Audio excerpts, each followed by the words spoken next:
尊敬的各位来宾，欢迎参加国际创新分论坛。英国，老牌教育强国的教育科技转型。下面有请演讲嘉宾上场。Distinguished guests, welcome to participate in the International Innovation Sub-Forum, UK, EdTech Evolution and Opportunities. Next, let's invite our speakers on stage. Well, good afternoon. Thank you very much for coming.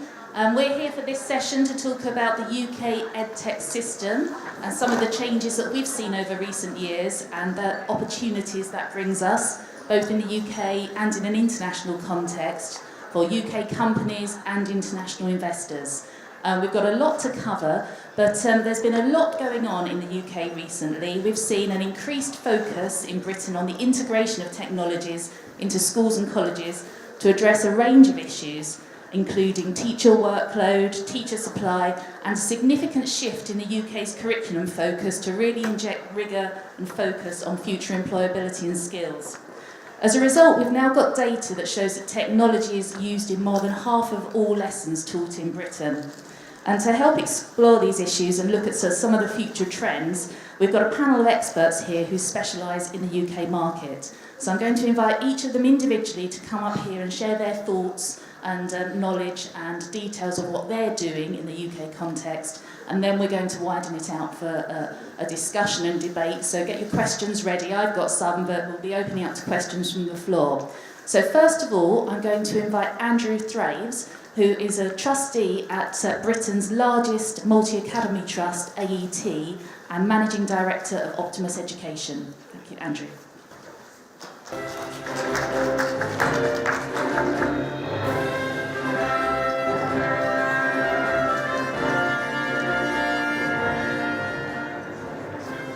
I need to have three hands. I just realised I've got that. I've got this. I've got this. So we'll have to see how this goes. So, as Caroline's mentioned, I'm Andrew Thraves. I'm here to tell you about how Open for Schools in England, the Academy's Enterprise Trust, has used cloud technology to improve teaching and learning. I'm taking the view the slides are all working behind me. Oh, yes, you can see that. I'm Managing Director of a company called Optimus Education. Optimus provides digital curriculum, resources, teacher training, and careers advice and guidance. We're in about 7,000 schools in the UK, which is roughly 25%. We also have a network of 240 advisors. So we do digital and we do face-to-face. So the Academy's Enterprise Trust is a MAT, an M-A-T. What is a MAT? It's up there, but I'll go through it really quite briefly, picking out the main points. A MAT is a single entity established to collaborate strategically with a group of schools with the sole intention of supporting the improvement of teaching and learning. So the MAT is accountable for the governance of each school in the group. There is a direct line of communication between the MAT and the separate schools, so there is no reporting to a local educational authority. The schools in the MAT, though, they are still state schools. They're not private schools, they're not independent schools, they are still state schools. That's AET's logo. Find your remarkable is our message to pupils and teachers. Just let me tell you a bit about the UK education system as a set of context. Currently 32,000 schools in the UK, 24,000 of these are in England. There are 738 MATs in England that manage at least 2 schools. 13 of those 738 have 26 or more schools in their MAT. AET is the largest of those MATs in England. We have 64 schools. As you can see on the map, the schools are all over England, and that's one of the issues that we're trying to deal with. So these are the problems that we've been having in the last few years, and then I'll talk about the solution. So, as you've seen on the previous slide, our schools are all over England. Therefore, it's quite difficult to have them communicating with each other. If you look at our virtual learning environments and also our content, it's quite old. All the schools have bought into different systems over the last few years. All of them have bought into different content over the the last few years. They've all made separate buying decisions in each of their schools. The other significant factor is travel time. So in terms of travel, because the schools are all quite disparate across England, it's very difficult to share best practice. It's very difficult to share best practice amongst those schools. So our solution is a cloud-first technology solution. We've decided to go to the cloud. One of the reasons for that is that our research, our market research, and our research with teachers suggested that at least 26% of teachers wanted to move to that. And the system we are using is a Google solution. It is our digital glue. We're rolling things out in 3 phases. So we're rolling the phases out in terms of 2012 we started, and we are finishing in, we finished at the end of last year, 2017. So overall, it took 5 years. And I'm going to conclude just by showing you some of the bits and pieces that we've done. So one of the things is we've created a governor portal. This means that governors will log on and they'll go onto an intranet, onto the web, where we put up all the notes, all the guidance and everything else. So it also means they can look at the governance of other schools in the system as well. We've created a policy portal where we put up all our templates, all our HR guidance and so on and so forth, that all teachers can access from the centre. Students will use the system to cast their work, so it does mean that they can actually share their work not only with peers in the school and the teachers, but also with peers in other education institutions in the MAT. We believe in personalised learning and 24/7 learning, so through the various pieces of hardware that we have, it means that students can work anytime, any place, anywhere. Teachers likewise. And also, as well as sharing all the resources within the MAT, teachers are beginning to share the resources with other schools as well. And I'm going to conclude, because I'm running slightly over time. Ofsted is our school's inspectorate, and these are some of the things that Ofsted has said about our new system. They say that it has a positive effect on student teaching and learning. It says for teachers, it allows the teachers to comment more readily, more quickly, and for wherever the teacher is at that point in time on the student's work. And my final slide, I think, is an important one, because we at AET believe that whether you're a teacher or whether you're a pupil, you're essential to the future of UK PLC. And we believe that technology is the best way that we can get there sooner rather than later. Thank you very much. Thank you. Thank you, Andrew. So we've heard from the infrastructure, the top level of how schools are set out in the United Kingdom. Delighted now to invite Rob Grimshaw, who's CEO of TES Global, which is the world's largest community of teachers and so much more. And Rob will describe what you're up to. Thank you. Absolutely. Thank you, Caroline. My name is Rob Grimshaw. I'm the Chief Executive of TES. You can find us online at tes.com, that's TES.com. And we have a digital platform that provides an environment for millions of teachers all over the world to share expertise and insights. And we also help thousands and thousands of schools run their institutions effectively, primarily by finding them the teachers that they need for their classrooms. Now, we're a mission-driven organisation. We believe in the power of great teaching. We are here to support and connect teachers and schools and to help them do the thing that they love, which is to improve the lives of children through education. And it's a mission that matters because education is a tough challenge. It is a challenge globally because the demand for education is increasing rapidly as the population of young people around the world expands. UNESCO estimates that the world would need net another 20 million teachers over the next decade that have to be trained and pushed into systems around the globe, not least here in China. It's also hard locally because of challenges around workload and the pressure of being a teacher in any classroom in the world. In the past year, 40,000 teachers in the UK quit the profession mainly because of workload issues. And those problems exist in other countries around the world as well. So just when we need more teachers, they're departing from the profession. So how can we help? How can TES help? Well, we can help because we've got scale. We have 11.6 million teachers who are registered to use our platform, coming from virtually every country on the globe. And we can also help because we've got expertise, primarily in digital, and we can bring that expertise to bear to help solve problems on behalf of schools and teachers. And what kind of problems can we help solve? Well, take lesson planning.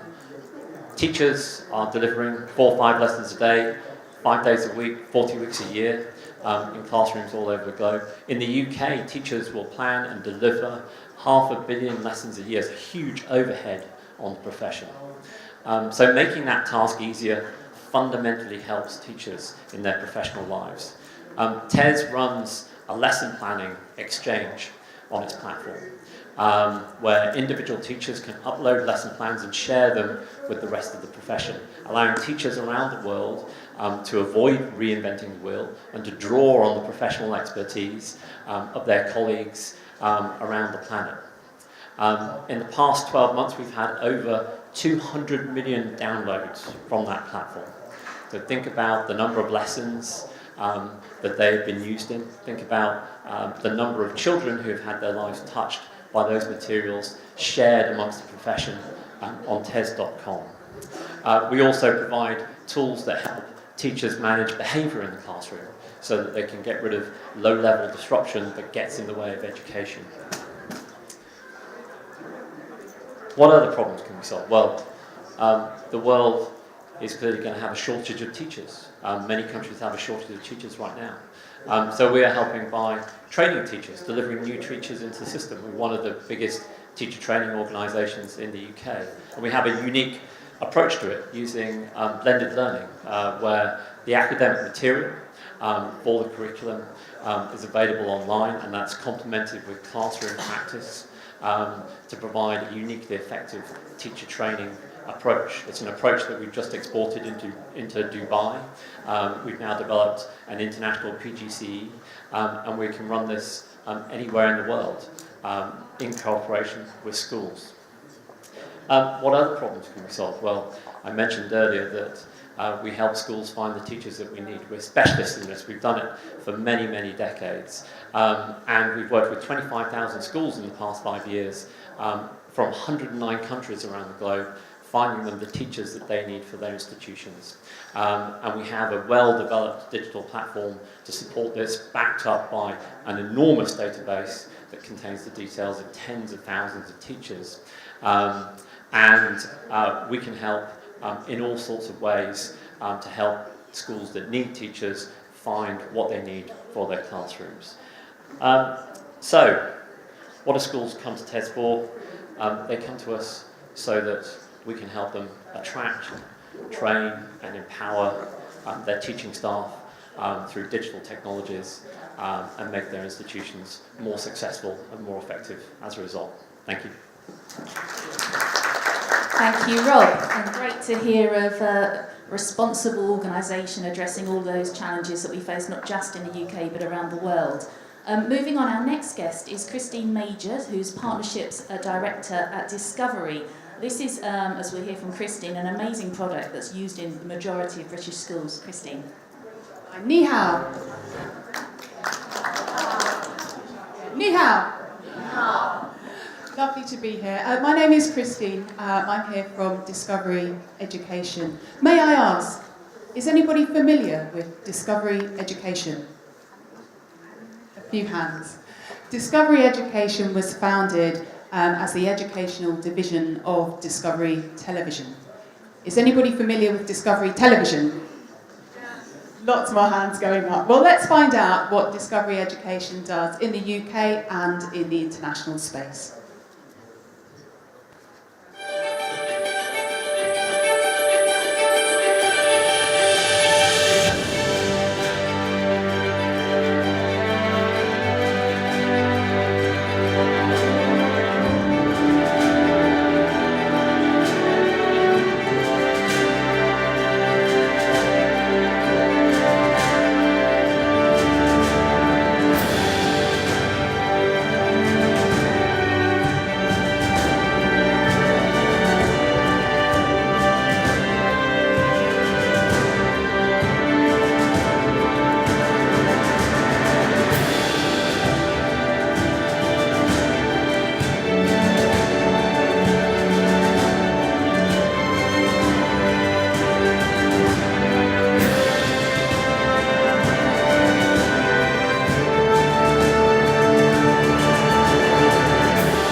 very difficult to come on after that music.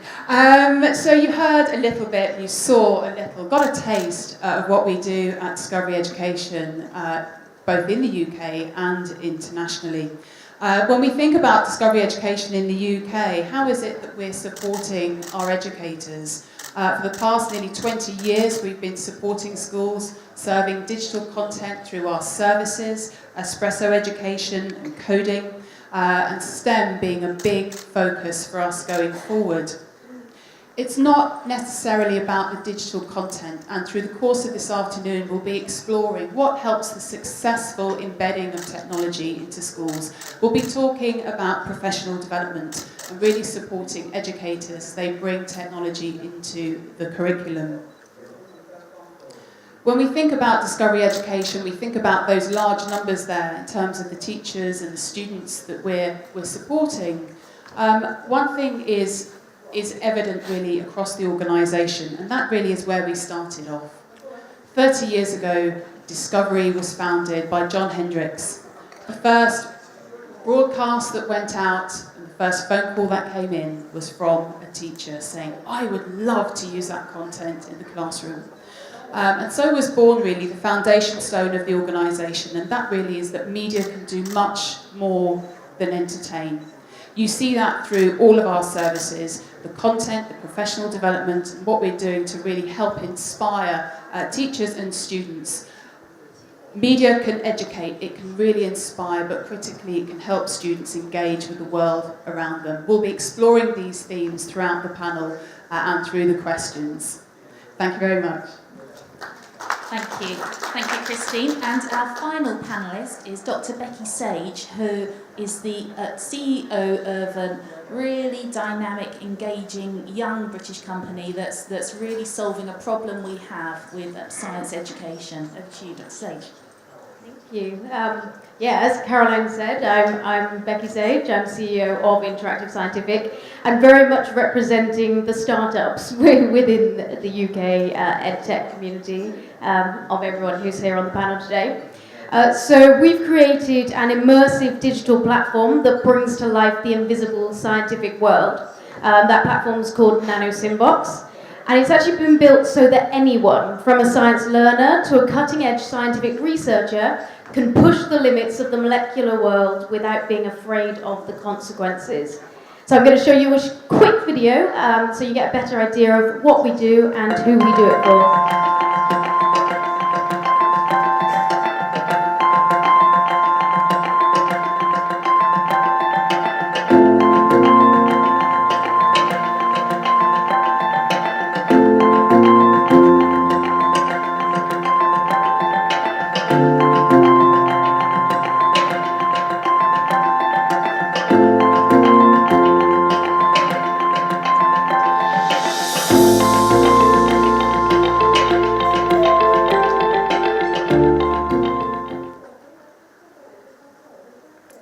So, I think what's unusual about what we do is that we've always built our learning platform using rigorous science. Really everything we do are built on these three pillars of discovery, on understanding, experimentation, and collaboration. So whether you're learning and making new discoveries for yourself, or you're a science researcher who's trying to push science discovery for all of the human race, then our platform has been built in a way that can work for you.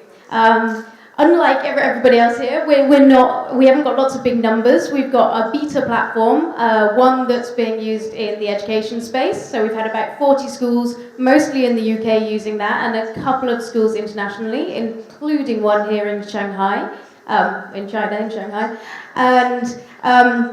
And really, our science platform for learning is all about making the invisible scientific world visible. So much of science is invisible, and that means that it can be really hard to grasp. Not only are you learning new vocabulary, new concepts, but you have to do it around these entities that are invisible. So with NanoSymbox, we make them visible. We make it so that anyone can see and interact with the scientific world.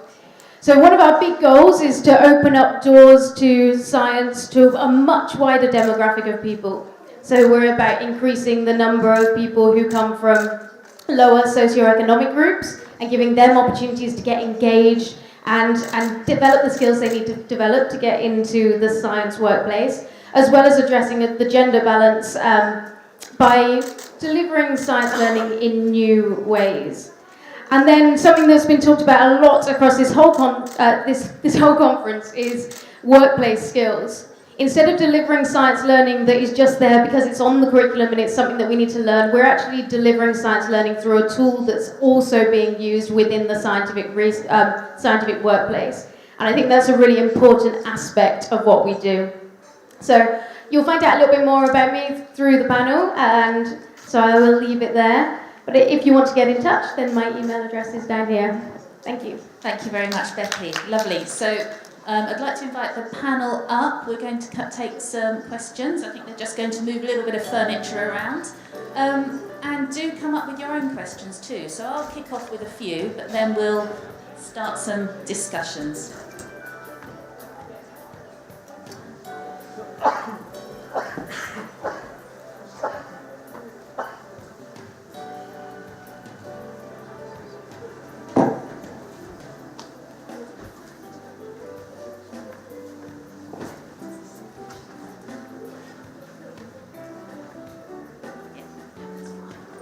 Brilliant. Right. Well, that was fascinating hearing all of the views from the panel there. I'll just start off with a few thoughts. Really heard there, talking about the evolution of the UK sector, and we've had so much more of a focus on impact and research as we move forward, looking at increasing accountability levels and wanting to see the exact level of evidence that's shown for educational improvements in schools.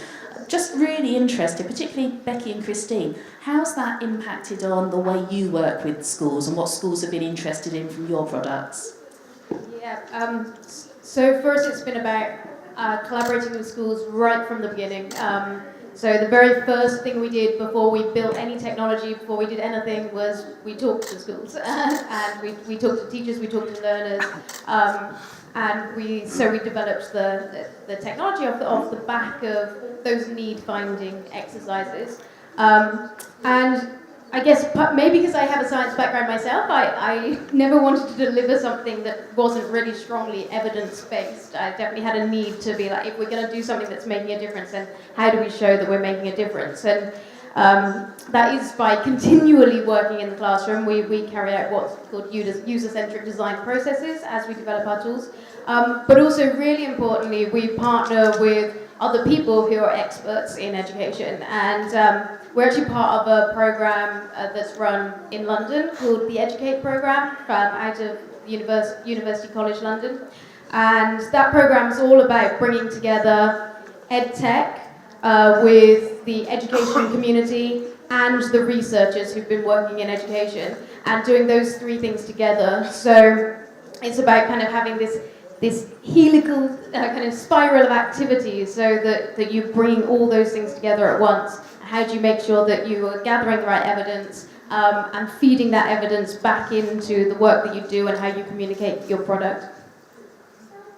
I love the comment you just made there about making a difference. Because when you're talking to schools, when you're talking to districts, when you're talking to country leaders, it's always that question, what difference will it make? And I think that question resonates across our entire organisation as well. You see it especially when we're thinking about product design. What difference will this make? When we're creating new products for the market, it's with a view, how can we use data in the back end? How can we give educators access to that data? It's quality data for their assessment and for their differentiation and for their planning going forward. But it's not just about that, because one of the bigger questions, and it's wonderful that we've been addressing that in lots of the sessions so far, what impact can technology make? And that's a really interesting question to dig into. But when we are thinking about the opportunity for technology, when we're thinking about the impact of technology on education, we've got to be very cognizant about how we're supporting educators in that process. How are we supporting teachers being successful in bringing technology into the curriculum and into the classroom? Wonderful to hear all the suggestions and the opportunities that AI can bring to that process. But taking it back, so when we're thinking about our educators, and using technology. How do we support that? Technology is a tool ethos. We're talking about 21st century learning skills, for example. It's something that resonates in lots of the sessions that we've heard so far. So how are we supporting educators with instructional strategies that really support and foster 21st century learning skills in the classroom? So for us as an organisation, it's what difference will it make? We see that resonate in the products, but especially with regards to supporting teachers, and that piece is critical. It must go hand in hand. Thank you very much. I take a lot of British companies around the world to different events, and it's been fascinating for me since we had large-scale curriculum change in the UK in 2012, 2013. We introduced a wide range of changing curriculum, coding from the age of 5, the first country to do that around the world. And I get a lot of interest internationally from different countries and governments wanting to find out more. How's it really impacted at the front line in terms of what your products and how schools are dealing with the curriculum change? Particularly interested, Andrew and Christy. Yeah, I'll go first. I think one of the interesting things that's happening is quite a focus on soft skills. We call it soft skills in the UK. So we've always been quite obsessed with a national curriculum that's here, it's here to stay, no doubt. Gradually though, what we're finding is that more and more young people are coming out, not necessarily with the skills that employers might want them to have. Teamworking, networking, all that kind of thing as well. One of the things I think technology can make a big difference in UK schools is actually allowing those soft skills to get embedded in the system. Because it's one of those areas that's quite tricky to implement in the national curriculum. But I think that employer relationships with teachers and pupils and schools, that can be done by technology. Careers shows we have in the UK as well, where that's about identifying what might be the most appropriate career for the young person. And then it's about their curriculum skills, but it's also about their soft skills. And then if the school's not delivering the soft skills, the pupil can go and search out those soft skills developments themselves using technology. So I think it's going to be quite a big thing moving forwards. Generally in the world, I mean, a lot of countries are beginning to realise that young people might be coming out great at maths, great at English, whatever it might be, science, but they don't have the soft skills that are required for economies of the future.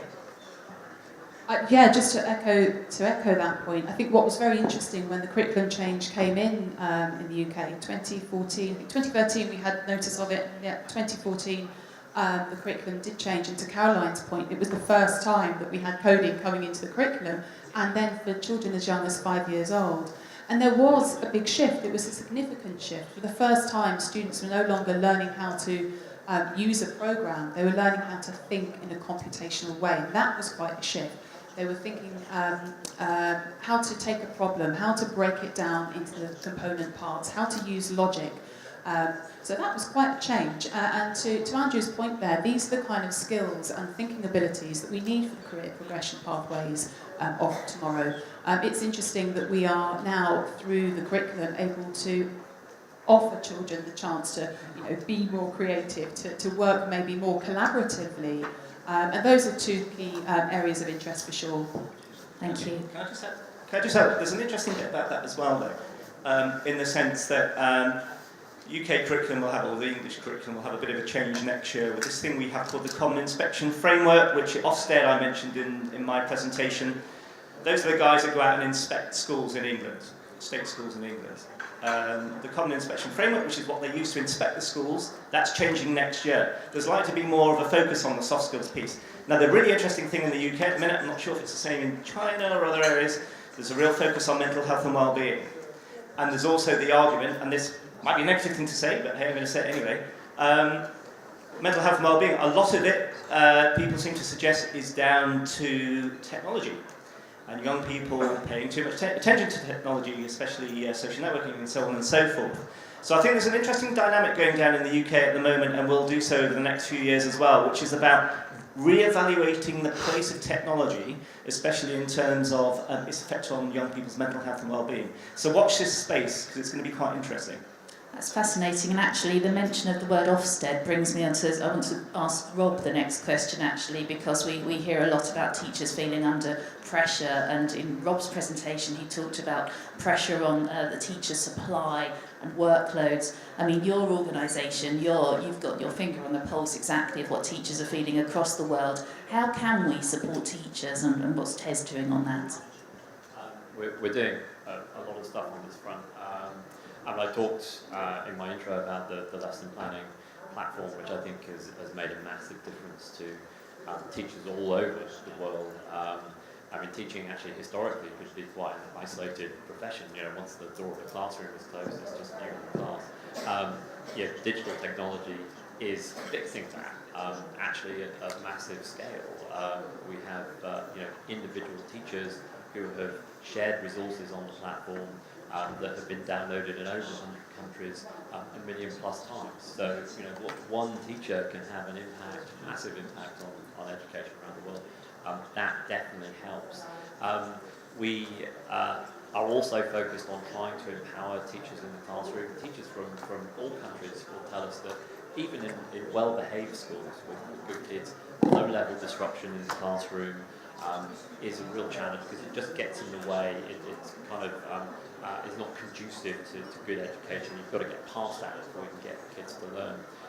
We have a wonderful product called Class Charts, which helps teachers to manage behaviour through an interface that they use live in the classroom. And the feedback that we get from teachers on that is tremendous. And anecdotally, schools tell us that using those kind of systems actually helps improve their ratings, it reduces exclusions, and gets the right environment in school for teachers to be successful. I think the other thing to mention is that before teachers and schools can get to the task of education, there's often an awful lot that gets in the way. There are many just basic processes in schools that just don't work particularly well. And they're small institutions, they don't have big technology departments that can go out and fix problems. And as an organisation, we've been dedicating ourselves to fixing some of those things. So if you take recruitment, I don't think any head teacher gets up in the morning and thinks, I really want to go out and recruit teachers today. This is a fun task that I want to engage in. Actually, it's really, really difficult. It's a multi-layered process that involves lots of different moving parts. So we've created just a set of workflow tools that manage all the parts of the hiring process. Resources like online application forms, video interviewing tools, candidate scoring tools, that just support the process end to end and make it slick and straightforward and easy. Because why should it be difficult? They shouldn't be spending time on this. It should be straightforward. And especially in an environment where there is a shortage of teachers, you want to maximise the available resources in the organisation and focus them on the classroom. I should mention that there are other UK firms, people like Firefly, Arbor, that are working on trying to create a better environment in terms of making running schools an easier task. We were talking earlier on, before this session, I was just really struck by some statistics that I heard colleagues here talking about that want to move on to teacher training. We hear there's a growing demand for education in developing countries, and the UNESCO estimates the need for 69 million new teachers by 2030 against 80 million that we've got today to meet the growing demand.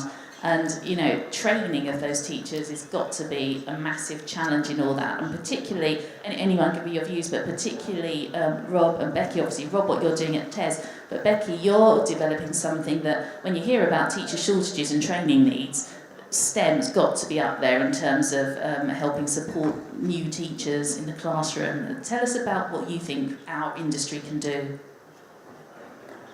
Yeah, okay.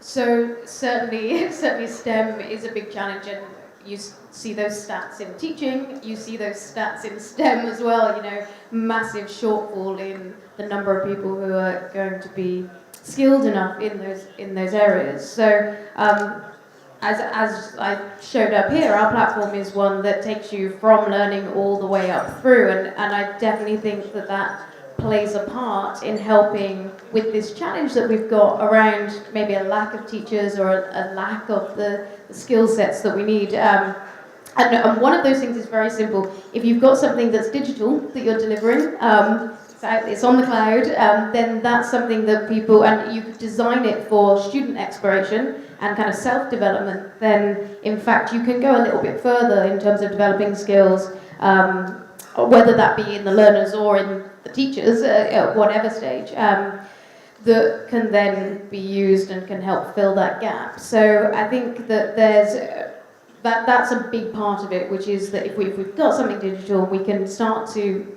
put these tools out there, that we can develop skill sets. For me, another thing is about making things engaging and fun. And, maybe some of this low-level disruption stops happening if we've got tools that are more engaging, that kind of then enable what was low-level disruption to in fact be curiosity and to be some drive and some kind of team working or working towards challenges together. And that can then help with the churn rate, because of course one of the big problems we have with teachers is that they drop out a lot, and that's due to all of these pressures, one of which being these challenges in the classroom. So I think there's different ways that digital technology is helping with that, and that we're specifically trying to help with that.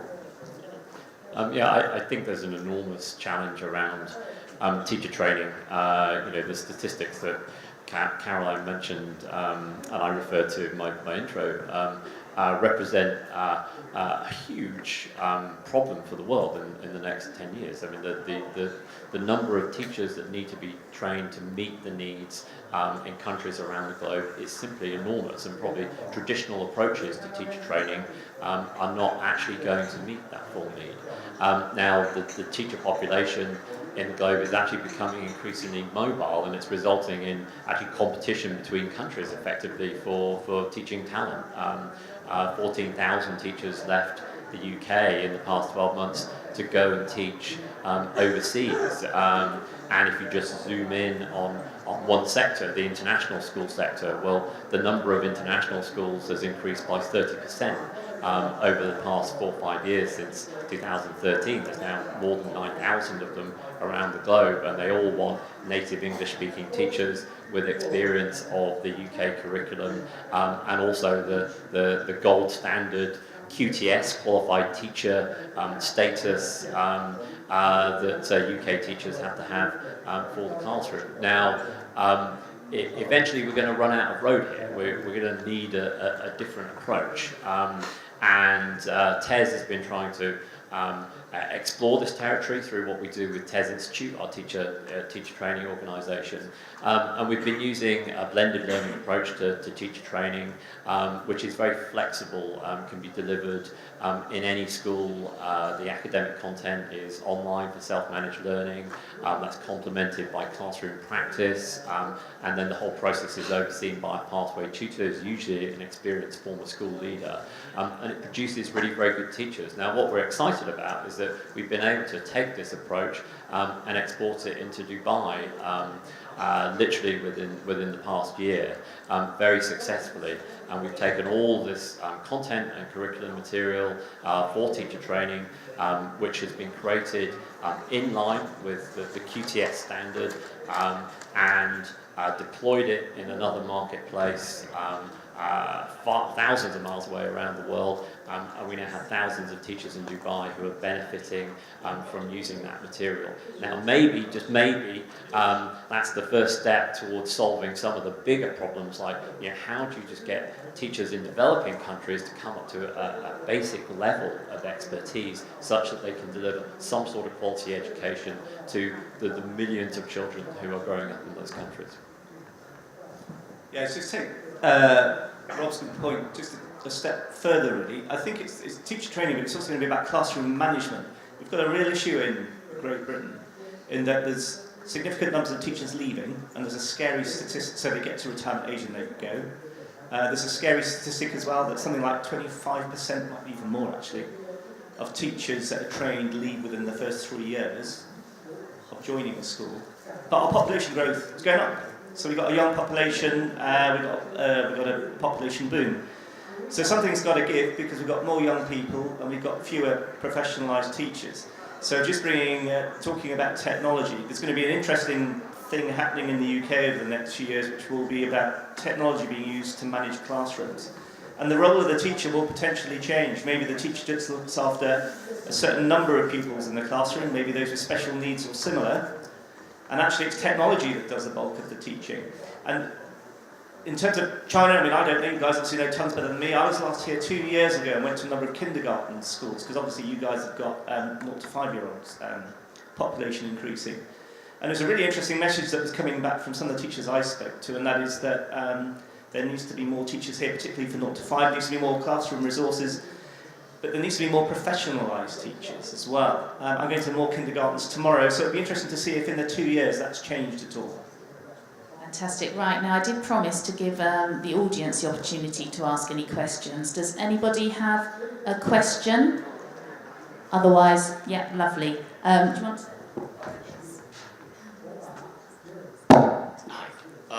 So a challenge that is faced by developers of classroom technologies and content is sort of the last mile challenge. How do we get classroom teachers to really not only adopt but truly embrace and integrate whatever content or technology we've developed into their day-to-day practices? So that's the question I will posit to the panel, but particularly to Becky and Caroline, on how your organizations have accomplished that. I'll go first because I think that Christine's probably got more of the answers to that than me. It certainly is a challenge, and we also came across the challenge that we're interested in transformation. We're interested in doing things in the best way possible, which might not be traditional, and it might not be the thing that everybody is used to doing. So therefore, it is about people adopting something new. The way we've gone about that is to find our advocates. I think that that's a really important thing. First and foremost, is find those people who share that vision, who understand it, and also have this energy. Kind of unlike a lot of the teachers who are under pressure and who are too tired to pick up something new or do something new. Find the people who actually have that energy, who maybe have even thought of the things that you're doing previously and want to implement them. They've been looking for these tools, and use them as your mouthpiece. Use them to help design the way this gets used in the classroom. So obviously, we don't, as a company, we're not in the classroom every day. We're in the classroom as often as we can be, but we're not the teachers delivering this. So for me, that's what it's about, is get those advocates, and then you go to where Christine is. Well, just to echo exactly the same message. Yeah, find your advocates, work with your advocates. You know, these will be your stakeholders. As you said, you know, you're not there all the time. But it's not just about one group. You know, identify a range of stakeholders, whether it's you know, working with your teachers in the classroom, working with the senior leadership teams, working with parents, working with communities. You know, if we could really collaborate around this shared goal, identify what the goals are. You know, what are the educational goals? What are the use of technology goals? And if we can collaborate around those goals with a range of stakeholders, you know, we're in it together, and we can really help kind of work towards achieving those goals.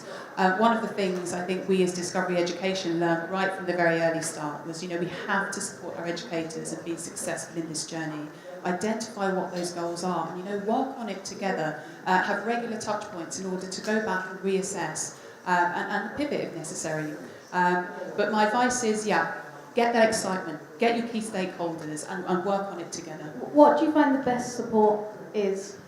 Is that something we're working through a lot? Yeah, absolutely. I think for me, it would be the in-person, right? It's going in, working with the school, sitting down, really collaborating around those goals. And it's not just the teacher in the classroom, right? It's great, you know, to get content and think about technology in the classroom, but it has to be, you know, classroom up and senior management down. You know, we have to do this together. There has to be an opportunity to think about the use of technology in a strategic way. So coming back to the point about teachers who are experts and advocates, what happens when they leave? How have you worked on building capacity and building resilience for when those stakeholders, you know, leave the classroom or leave the school? So we have to, you know, really think through and work with a group of folks. Andrew, I'm sure you'll have some thoughts on that. What have you seen in terms of best practice and bringing technology into the school? Well, I think that the key thing is don't get too inflated about it. I mean, you know, don't go for the big gold standard all the time, because you've got to remember as well, and this is just about the UK, still teachers are quite technophobic. You know, I mean, we might all be very techie savvy. You might all be techie savvy. I'm not going to speak for myself. And of course, the problem with the UK is the fact that young people have got iPads because their parents have got them and everything else. They start playing with them from the age of about 3, 4 months, 6 months often, or whatever, because they just follow their parents' actions and things. And there is an issue with UK schools that when young people go into school, they actually find the technology being used is far worse, and far more basic than the stuff they're using at home. So I think the key thing really is go for the stuff that really works. So in terms of sort of interoperability and so on, go for the stuff that really works, but maybe don't try and set the world alight with something that's all singing or dancing. Work on stuff that is actually deliverable in the classroom, and take the teachers with you. Take the teachers with you is a key piece, I think. Rob. Yeah, I think people underestimate the scale of this challenge. I mean, to get technology to work effectively in the classroom, you've got to have the connectivity, the devices for every child, the curriculum adapted for it, the assessment adapted for it. But more than anything, the teachers need to understand how to bring together the pedagogy and the technology successfully. And often that's simply not in place. And the area where we're really short on this is actually in teacher training. I mean, teacher training does not help teachers to understand at a fundamental level how to bring these two things together. And I think until that changes, we won't see the consistent adoption that will make a big difference to educational standards over time. And certainly that's something that's on our mind with TES Institute, but I think it's something we have to think about across the whole system. So I think what we've heard, we haven't got any more time for questions, unfortunately, but I think it's fascinating that since in the early 1980s when I was at school and schools first started to have computers, we had our National Broadcasting Corporation, the BBC, would put computers into our schools. And I remember being led into the classroom where the computer was, and you weren't allowed to touch it, you just looked at it and said that was the computer in the school. That's very nice. Now we're getting to the point where, I'd like to say it's after 21 years, but it's a few more years than that. We're actually at the point where it's taken an entire generation to get technology used in half of our lessons. I think from what we've heard, the challenges we're facing, we're going to see a hockey stick. It's not going to be another generation before technology is used in every single lesson. And I think some of the solutions and companies here and in China solving those problems and working hand in hand with educators is hugely important. And what I will say, I'm sure colleagues here will be happy to talk to anyone with any questions after the session, but there's also the world's largest teacher event for educational technology, which happens in London every year. It's called BET, and I'm sure all of my colleagues will be at that event. So do reach out through BISA, we're sort of the Trade Association for Education, if you do want to talk to anyone here or any of the other companies, UK companies, and we'd love to have a conversation with you. Thank you very much.